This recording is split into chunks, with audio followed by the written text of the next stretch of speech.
At 2:17 a.m. on November 8, 1944, Private Wilhelm Hartmann crouched in a frozen foxhole 12 kilometers west of Aachen, listening to American artillery shells scream overhead toward German positions he couldn't see. The explosions were distant, mechanical, predictable. He'd learned to ignore them. What he couldn't ignore was the thing that had just landed in his foxhole. Not a grenade, not shrapnel, a piece of paper. White, folded once, still warm from the aircraft engine exhaust that had carried it here. Hartmann was 19 years old, 6 weeks on the Western Front, zero combat experience beyond holding defensive positions. His unit, the 246th Volksgrenadier Division, had been told they were fighting to protect the fatherland from Allied invasion. The radio broadcast said Germany was winning. His company commander said reinforcements were coming. But this piece of paper, this small rectangle of printed words, now sitting in the mud next to his rifle, said something different. It said his commander was lying. It said the war was lost. It said he would die here unless he surrendered. And the worst part, the part that made Hartmann's hands shake as he unfolded it under his dim flashlight, was that he believed it more than he believed anything his officers had told him in 6 weeks.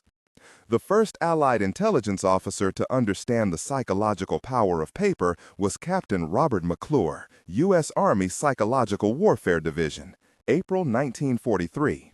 McClure had been studying German propaganda techniques since 1941, analyzing how Goebbels used radio and print media to control civilian morale.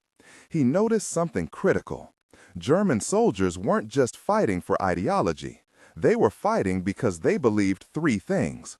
Germany was winning, surrender meant death or worse, and their families depended on them continuing to fight. If you could break those 3 beliefs, you could break the soldier. McClure proposed something that seemed absurd to most military commanders. Instead of dropping more bombs on German positions, drop pamphlets.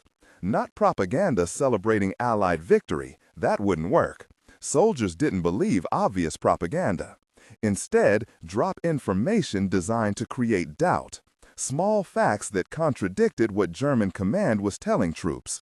Maps showing actual battle lines, proving Germany was retreating. Lists of German units that had already surrendered, with names of officers soldiers might recognize. Photographs of captured German soldiers being treated well, contradicting Nazi claims that Allied forces executed prisoners. Most importantly, safe conduct passes. Small printed cards that promised any German soldier who surrendered with this pass would receive food, medical care, and protection under Geneva Convention rules. McClure's superior officers rejected the idea. They said paper couldn't win wars. Bombs won wars. Soldiers won wars. Information was secondary. McClure argued that information was primary. And when the Allied offensive came in May 1944, when his position became untenable, Fisher surrendered along with his entire company. They walked out with their hands up, carrying the safe conduct passes they'd kept hidden for months. Fisher later told American interrogators that the leaflets hadn't made him want to surrender. They'd made him realize surrender was survivable. That was the difference. That was what broke him. What made the leaflets psychologically effective wasn't what they said. It was when they arrived. The timing was surgical. Leaflet drops happened during periods of maximum stress. After heavy bombardment, when soldiers were exhausted and traumatized. During supply shortages, when troops were hungry and questioning why reinforcements hadn't arrived. Right before major offensives, when soldiers knew combat was imminent and fear was highest. The leaflets didn't create the psychological pressure. They exploited existing pressure. A well-fed, well-supplied, confident soldier could read a leaflet and dismiss it as enemy lies. But a starving soldier who hadn't slept in 3 days, who'd watched friends die from artillery, who'd been told reinforcements were coming for 2 weeks with no sign of them, that soldier couldn't dismiss it, because the leaflet confirmed what he already suspected. His situation was hopeless. His commanders were lying. He was going to die here, unless he surrendered. The design of the leaflets evolved based on captured soldier interviews. Early versions were too obviously propaganda. They showed Americans as heroes, Germans as villains, used inflammatory language about Nazi crimes. Soldiers rejected these immediately as crude manipulation. Later versions were subtler. They showed photographs of real events, used neutral language, focused on practical information rather than emotional appeals. One of the most effective designs was the Last Letter Home leaflet. It showed a photograph of a dead German soldier with a half-written letter beside him. The letter was addressed to his mother, talking about missing home, hoping to see her again. The text on the leaflet said simply, "He never finished this letter. Don't let this be your last letter too." No condemnation of Germany, no praise of the Allies, just the implication that this soldier's death was preventable if he'd surrendered. The psychological impact was devastating. German soldiers carried letters from home in their pockets, had written their own letters they hoped to send. Seeing this image, this representation of their own mortality, broke through defensive rationalizations. This wasn't about ideology or patriotism. This was about survival, and survival meant surrender.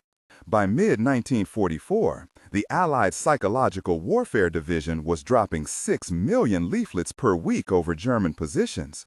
The logistics were massive. Printing presses running 24 hours a day. Translation teams ensuring perfect German grammar and idiom. Intelligence analysts identifying which units to target, which messages would resonate. Aircraft squadrons dedicated to leaflet drops, timing them to coincide with artillery barrages so the sound would mask their approach. The operation consumed resources that could have been used for actual bombing runs. But the commanders had learned something. Bombs destroyed infrastructure. Leaflets destroyed willingness to defend that infrastructure. A bombed city could be rebuilt. A demoralized army couldn't be rebuilt without months of training and indoctrination. The return on investment was staggering. A leaflet drop cost approximately $500 worth of paper, ink, and fuel. If it convinced even one company of soldiers to surrender instead of fighting, it saved dozens of Allied lives and prevented days or weeks of combat. If it convinced a battalion, it could change the outcome of an entire campaign. The numbers supported this. German units that had been saturated with leaflet drops for weeks surrendered at rates 40% higher than units that hadn't received leaflets. The effect was measurable, consistent, and cost-effective. The German military tried to counter the psychological warfare with their own propaganda. They dropped leaflets over Allied positions showing photographs of destroyed American tanks, lists of Allied casualties, warnings about Soviet atrocities. But it didn't work the same way. Allied soldiers had access to multiple information sources. They received mail from home, heard news broadcasts, talked to officers who didn't threaten them for asking questions. They could verify or disprove what enemy leaflets claimed. German soldiers couldn't. Their information environment was controlled, restricted. When an Allied leaflet contradicted German radio broadcasts, soldiers had no way to determine which was true except by looking at their own circumstances. And their circumstances usually supported the Allied version. They were losing ground, running out of supplies, watching their units shrink from casualties. The leaflets just made the reality explicit. The most psychologically devastating leaflet campaign happened during the Battle of the Bulge, December 1944. German forces had launched a massive counteroffensive, caught Allied forces by surprise, created a bulge in the front lines. For a brief period, German morale improved. The radio broadcast said this was the turning point, that Germany was retaking the initiative. Then the weather cleared. Allied aircraft resumed operations, and they dropped 15 million leaflets in 3 days. The leaflets showed maps of the actual strategic situation. Yes, Germany had advanced, but the advance was a salient, a vulnerable protrusion into Allied lines. It was surrounded on 3 sides. Supply lines were stretched impossibly thin. Allied reinforcements were arriving hourly. The offensive wasn't a breakthrough, it was a trap, and every German soldier in that bulge was about to be cut off and destroyed. German soldiers read these leaflets and looked at their supply situation. They'd been promised fuel, ammunition, reinforcements. None had arrived. They'd advanced so fast they'd outrun their logistics. They were sitting in captured American positions surrounded by American equipment they couldn't use because they didn't have compatible ammunition. The leaflets were right. They were in a trap. The psychological effect was immediate. Surrender rates spiked. Entire companies stopped fighting and walked toward Allied lines with safe conduct passes. Officers reported losing control of their units, soldiers refusing orders, discipline collapsing. The German offensive stalled not because of military defeats, but because soldiers stopped believing they could win. Private Wilhelm Hartmann, the soldier who found the leaflet in his foxhole in November 1944, kept it for 3 weeks. He didn't tell anyone. Possession meant execution. But he read it every night, memorized the safe conduct pass number, studied the map showing how close Allied lines actually were. He watched his unit deteriorate. Food rations cut in half, no ammunition resupply. Officers disappearing at night, probably deserting. The radio still claiming victory was imminent. On November 29th, American forces launched an offensive on his sector. The artillery bombardment lasted 6 hours. Hartmann's foxhole collapsed. When the shelling stopped, he was buried up to his chest in frozen mud, unable to move. He heard American voices approaching. He could have called out, identified himself as armed enemy combatant, tried to fight. Instead, he pulled out the leaflet, now filthy and torn, and held it above his head. An American soldier pulled him out of the rubble, saw the safe conduct pass, called for a medic. Hartmann was fed, treated for minor injuries, sent to a POW camp in Belgium. He survived the war. Later, in a 1989 interview, Hartmann said the leaflet saved his life twice. Once by giving him permission to survive through surrender, and once by physically protecting him when American soldiers might have shot first and asked questions later. He still had the leaflet, kept in a frame in his home in Stuttgart. A piece of paper that was more powerful than all the weapons pointed at him on November 29, 1944. The British conducted their own leaflet campaigns with different psychological approaches. Where American leaflets focused on practical survival, British leaflets targeted guilt and shame.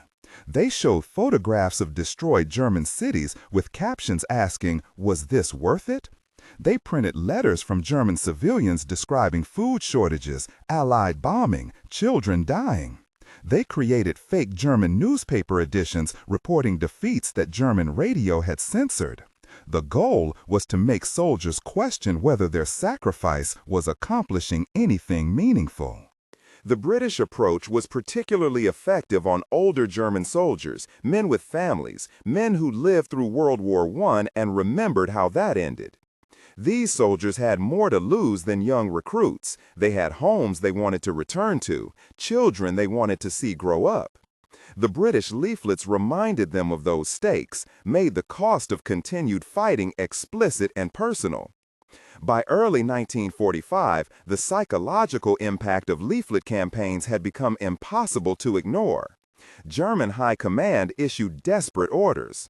Soldiers caught reading Allied propaganda would be executed on sight. Officers were required to burn all leaflets immediately, no exceptions. Military police conducted random searches of foxholes and bunkers looking for hidden safe conduct passes. The punishments were severe. Public executions designed to terrorize troops into compliance. But the terror tactics backfired. Soldiers who might have ignored the leaflets became curious about what was so dangerous that their own officers would kill them for reading it. The suppression efforts validated the leaflet's message. If German command was this frightened of paper, maybe the paper was telling the truth. The psychological warfare had created a situation where German officers couldn't win. Allowing soldiers to read leaflets broke morale. Forbidding soldiers from reading leaflets made them suspicious and resentful. Either way, the Allied information weapon was working. The final German collapse in April-May 1945 was partly military, partly psychological. Yes, Allied forces had overwhelming material superiority. But material superiority doesn't guarantee rapid victory. History is full of examples where outnumbered, outgunned forces fought for months or years through sheer determination. German forces in 1945 lacked determination because they'd been psychologically defeated months earlier. The leaflets had done their work. Soldiers knew the war was lost. They knew surrender was survivable. They knew their commanders had lied about everything. When the final offensives came, entire divisions surrendered without fighting. Over 1 million German soldiers surrendered in the last month of the war, many carrying safe conduct passes they'd kept hidden for weeks or months.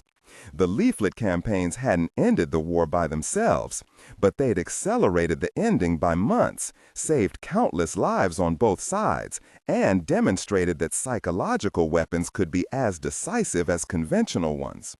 The man who designed many of the most effective leaflets never saw combat.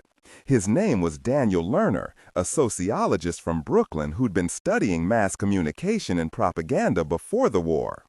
The Army recruited him in 1942 specifically for psychological warfare work.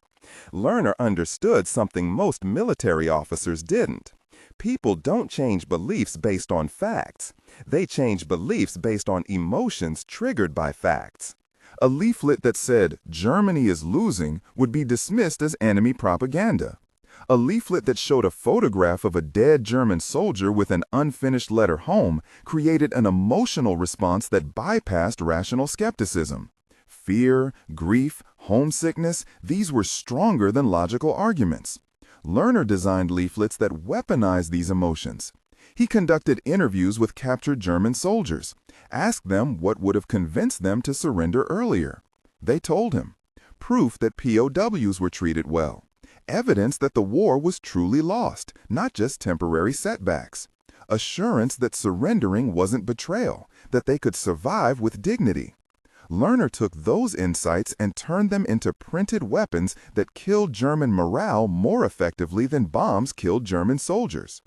After the war, Lerner wrote a classified report for the U.S. military analyzing the effectiveness of psychological warfare. His conclusion was stark. In future conflicts, information warfare would be more important than kinetic warfare. Whoever controlled the information environment would win regardless of material advantages. The report was largely ignored in the 1950s. The military was focused on nuclear weapons, conventional superiority, technological dominance. But Lerner's predictions eventually came true. Vietnam, Iraq, Afghanistan, every modern conflict has a psychological warfare component that often matters more than battlefield victories. The techniques pioneered in WWII, the understanding that belief is a weapon and doubt is a vulnerability, these became foundational to modern military strategy. The German soldiers who surrendered because of leaflets lived with complicated feelings afterward. Some felt they'd made the smart choice, survival over pointless sacrifice. Others felt ashamed, like they'd been manipulated into betraying their country. Wilhelm Hartmann, the private who kept his safe contact pass for 3 weeks, spent years struggling with guilt. He'd survived when friends had died. He'd surrendered when others had fought. It took decades before he accepted that the leaflet hadn't made him weak. It had given him information his commanders had deliberately withheld. The choice to surrender wasn't cowardice. It was the only rational response to accurate information about a hopeless situation. The real crime was the officers who kept sending men to die in a war they knew was lost. The leaflets just exposed that crime. The printing presses that produced the leaflets ran until May 8, 1945, the day Germany surrendered. The final leaflets weren't about surrender. They were about what came next. Instructions for German soldiers on how to return home safely, where to report for demobilization, what to expect from Allied occupation. Even in victory, the psychological warfare continued, shaping German behavior, preventing resistance, managing the transition from war to peace. The total number of leaflets dropped over Europe during World War II was approximately 6 billion. 6 billion pieces of paper, each one a small psychological weapon, together creating a force that broke armies without firing shots. The cost was roughly $20 million. The benefit was incalculable. How many lives saved because soldiers surrendered instead of fighting to the death? How many cities preserved because defenses collapsed quickly? How many months of war shortened because morale collapsed before material strength did? Daniel Lerner died in 1980, largely forgotten outside academic circles. His obituary mentioned his work in psychological warfare briefly, focused more on his post-war career in sociology. It didn't mention that his leaflet designs probably saved tens of thousands of lives, that his understanding of psychological manipulation had changed how modern militaries think about information as a weapon. There are no monuments to Lerner, no medals for the soldiers who dropped leaflets instead of bombs. The weapon was too subtle, the victory too quiet. But it was real, and it was decisive. In 2003, American forces in Iraq dropped leaflets over Iraqi positions before the invasion. The designs were updated, the printing was digital, but the psychology was identical to WWII. Safe conduct passes, photographs of well-treated prisoners, maps showing the true military situation. And it worked. Entire Iraqi units surrendered without fighting, holding American leaflets as proof they'd accepted the offer of survival over suicide. The weapon that killed German morale in 1945 killed Iraqi morale in 2003. The techniques were 60 years old, but human psychology hasn't evolved. Fear, doubt, hope for survival, these are constants. And weapons that exploit those constants remain effective across generations.